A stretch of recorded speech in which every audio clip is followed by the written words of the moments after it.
പശ്ചിമേഷ്യ വീണ്ടും സമ്പൂർണ്ണ യുദ്ധത്തിലേക്ക്. താൽക്കാലിക വെടിനിർത്തൽ കരാർ കാറ്റിൽ പറത്തി അമേരിക്കയും ഇറാനും തമ്മിലുള്ള സൈനിക ഏറ്റുമുട്ടൽ മൂന്നാം ദിവസവും അതിരൂക്ഷം. കഴിഞ്ഞ മാസം രൂപീകരിച്ച താൽക്കാലിക വെടിനിർത്തൽ കരാർ പൂർണ്ണമായും തകർച്ചയുടെ വക്കിലെത്തിച്ച് പശ്ചിമേഷ്യയിൽ വീണ്ടും യുദ്ധഭീതി. അമേരിക്കയും ഇറാനും തമ്മിലുള്ള സൈനിക ഏറ്റുമുട്ടലുകൾ തുടർച്ചയായ മൂന്നാം ദിവസവും ഗൾഫ് മേഖലയിലാകെ വ്യാപിക്കുകയാണ്.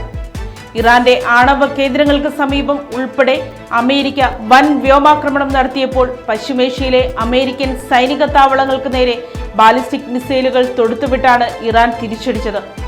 9-ാം തീയതി ഇറാനിലെ 90 കേന്ദ്രങ്ങളെ ലക്ഷ്യമാക്കി അമേരിക്കൻ സെൻട്രൽ കമാൻഡ് വൻ വ്യോമാക്രമണം നടത്തിയതായി അന്താരാഷ്ട്ര വാർത്താ ഏജൻസികൾ റിപ്പോർട്ട് ചെയ്യുന്നു.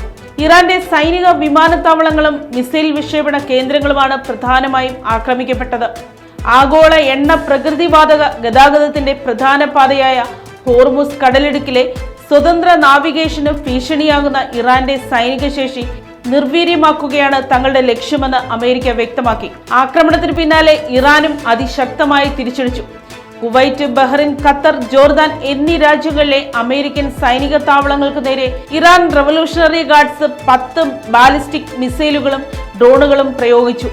കുവൈറ്റിൽ വ്യോമ പ്രതിരോധ സംവിധാനം തകർത്ത മിസൈലിന്റെ അവശിഷ്ടങ്ങൾ വീണ് ഒരാൾക്ക് പരിക്കേറ്റിട്ടുണ്ട്. ഇറാന്റെ ഏക വാണിജ്യ ആണവ നിലയം സ്ഥിതി ചെയ്യുന്ന ബുഷേറിന്റെ പ്രാന്തപ്രദേശത്തുള്ള സൈനിക താവളത്തിലും അമേരിക്കൻ മിസൈലുകൾ പതിച്ചതായി ബുഷേൻ പ്രവിശ്യ ഡെപ്യൂട്ടി ഗവർണർ എഫ്സാൻ ജഹാംഗീരിയൻ സ്ഥിരീകരിച്ചു.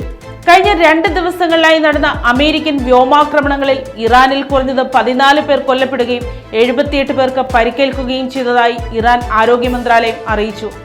ഇരു രാജ്യങ്ങളും തമ്മിലുള്ള സൈനിക ഏറ്റുമുട്ടൽ രൂക്ഷമായതോടെ ഏറെ പണിപ്പെട്ട് രൂപീകരിച്ച താൽക്കാലിക വെടിനിർത്തൽ കരാർ ഇതോടെ അസാധുവായിരിക്കുകയാണ്. സമാധാന ചർച്ചകൾ സമയം പാഴാക്കലാണെന്ന് ചൂണ്ടിക്കാട്ടി വെടിനിർത്തൽ കരാർ അവസാനിപ്പിച്ചതായി അമേരിക്കൻ പ്രസിഡന്റ് ഡൊണാൾഡ് ട്രംപ് കഴിഞ്ഞ ദിവസം പ്രഖ്യാപിച്ചിരുന്നു.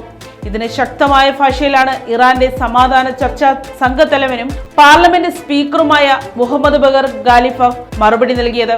കരാറുകൾ ലംഘിച്ചാൽ കനത്ത പ്രത്യാഘാതങ്ങൾ നേരിടേണ്ടി വരുമെന്നും അമേരിക്ക ആക്രമിച്ചാൽ ഇനിയും ശക്തമായ തിരിച്ചടി നൽകുമെന്നും അദ്ദേഹം എക്സ് പ്ലാറ്റ്ഫോമിലൂടെ മുന്നറിയിപ്പ് നൽകി. News desk, Kottarakkara media.